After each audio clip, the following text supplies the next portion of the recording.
नमस्कार, मैं हूं जितेंद्र दीक्षित।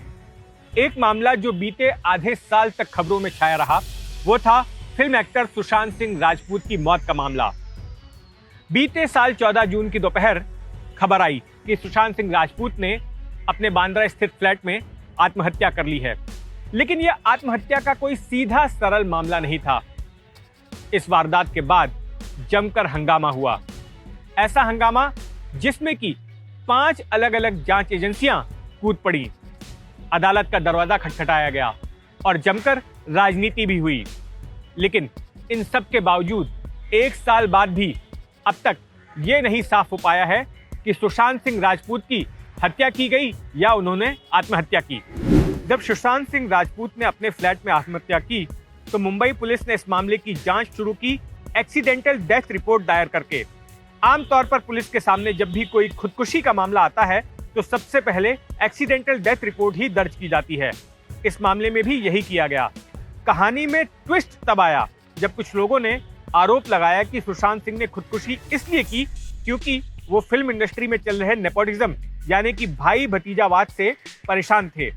ये कहा गया कि सुशांत को फिल्म इंडस्ट्री में हावी कुछ गैंग्स की वजह से काम नहीं मिल पा रहा था। ऐसा आरोप लगाने वालों में अभिनेत्री कंगना रनौत सबसे आगे थी। नेपोटिज्म का आरोप लगने के बाद तत्कालीन गृह मंत्री अनिल देशमुख ने बयान दिया कि सुशांत की मौत की जांच उस एंगल से भी की जाएगी।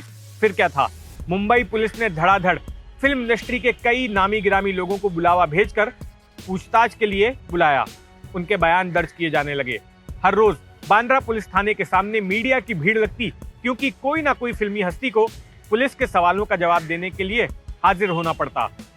ये सिलसिला कई हफ्तों तक चला, लेकिन पुलिस की जांच से कहीं ये बात सामने नहीं आई कि सुशांत को खुदकुशी के लिए किसने मजबूर किया। इस बीच कहानी में एक और ट्विस्ट आया। मुंबई के पश्चिमी उपनगर में रहने वाले कुछ लोगों ने फर्जी कहानी बनाकर फेसबुक पर यह अफवाह उड़ा दी कि सुशांत सिंह ने खुदकुशी नहीं की है बल्कि उनकी हत्या की गई है। अपनी कहानी को सही ठहराने के लिए उन्होंने दिशा सालियन की आत्महत्या को भी सुशांत की मौत से जोड़ दिया।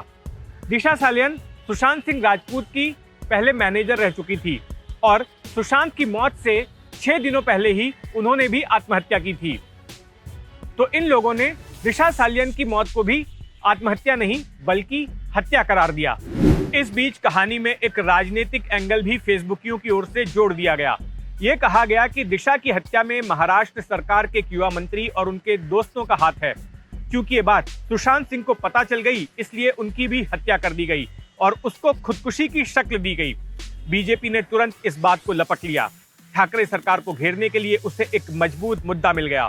बिहार चुनाव भी हो रहे थे। बीजेपी नेता नारायण राणे ने भी मीडिया के सामने उन्हीं आरोपों को दोहराया जो कि कुछ लोग सोशल मीडिया पर डाल रहे थे। इस बीच कहानी में एक और ट्विस्ट आया। सुशांत सिंह के पिता के सिंह ने पटना पुलिस के पास एफआईआर दर्ज कराई। उनका यह कहना था कि उन्हें पटना पुलिस के पास इसलिए एफआईआर दर्ज करवानी पड़ी क्योंकि सुशांत सिंह की मौत के 40 दिनों बाद भी मुंबई पुलिस ने कोई कार्रवाई नहीं की थी। अपनी एफआईआर में उन्होंने सुशांत सिंह की गर्लफ्रेंड रिया चक्रवर्ती और उनके परिवार वालों को जिम्मेदार ठहराया। इस एफआईआर के बाद जो ड्रामा हुआ वो ऐतिहासिक था। देश ने 2 राज्यों की पुलिस के बीच ऐसा टकराव पहले शायद ही कभी देखा हो।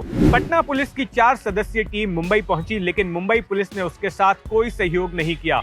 उल्टा एक बार पटना के पुलिस कर्मियों को बदसलूकी झेलनी पड़ी। बात यहीं खत्म नहीं हुई।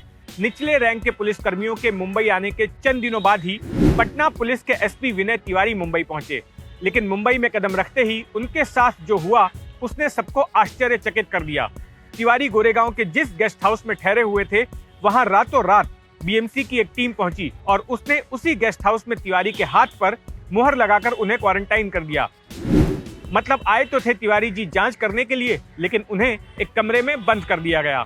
बीएमसी की इस हरकत ने उस अफवाह को बढ़ावा देने में मदद की जिसमें कि ये कहा जा रहा था कि सुशांत सिंह की हत्या की गई है। बीएमसी पर शिवसेना की सत्ता है और शिवसेना के ही एक मंत्री के ऊपर सुशांत की हत्या करवाने का आरोप लग रहा था, ऐसी अफवाह उड़ाई गई थी। ऐसे में यह प्रचारित किया गया कि जांच को दबाने के लिए शिवसेना ने एसपी विनय तिवारी के कमरे से बाहर निकलने पर पाबंदी लगा दी।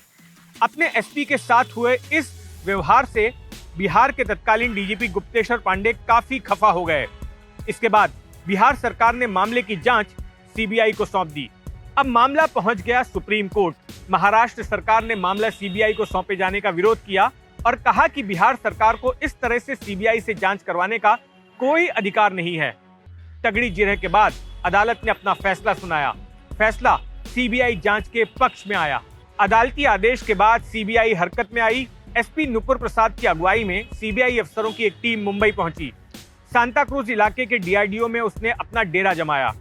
सीबीआई ने केस से जुड़े तमाम लोगों को हाजिर होने को कहा, जिसमें रिया चक्रवर्ती, उनके पिता और भाई भी शामिल थे।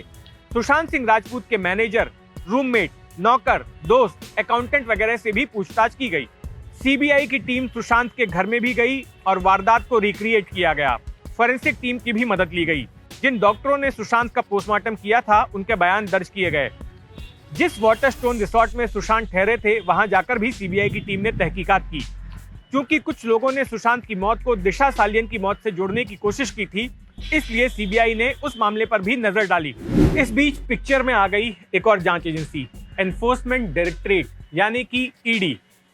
ईडी ने इस पूरे मामले में पैसों से जुड़े लेन देन की तहकीकात करनी शुरू कर दी और सुशांत सिंह के इर्द गिर्द मौजूद लोगों के चैट्स खंगालने शुरू कर दिए। व्हाट्सएप पे जो चैट्स हुए थे, इस दौरान ईडी के हाथ लगा ड्रग्स का एंगल।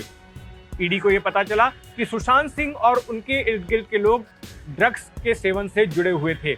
इस बात की जानकारी ईडी की ओर से नारकोटिक्स कंट्रोल ब्यूरो यानी कि एनसीबी को दे दी गई और उसके बाद शुरू हुआ गिरफ्तारियों का सिलसिला।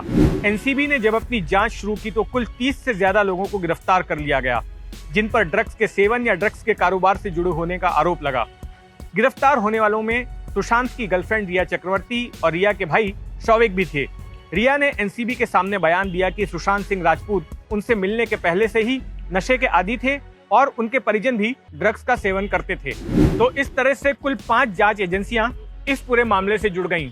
Mumbai police, Patna police, ED, NCB और सीबीआई। लेकिन सबकी निगाहें लगी हुई हैं सीबीआई के ऊपर कि आखिर सीबीआई ने अपनी जांच में क्या पाया। क्या सुशांत सिंह राजपूत की वाकई में हत्या की गई या फिर उन्होंने खुदकुशी की? आखिर यही काम तो दिया गया था सीबीआई को, लेकिन सीबीआई ने इस बारे में आधिकारिक तौर पर अब तक कुछ नहीं बताया है। बीजेपी के वे नेता भी खामोश हैं जो कि आरोप लगा रहे थे कि सुशांत सिंह राजपूत की हत्या की गई है। अब वे ये सवाल नहीं कर रहे कि सीबीआई इतने दिनों से सुशांत की मौत का सच क्यों छुपाए बैठी है।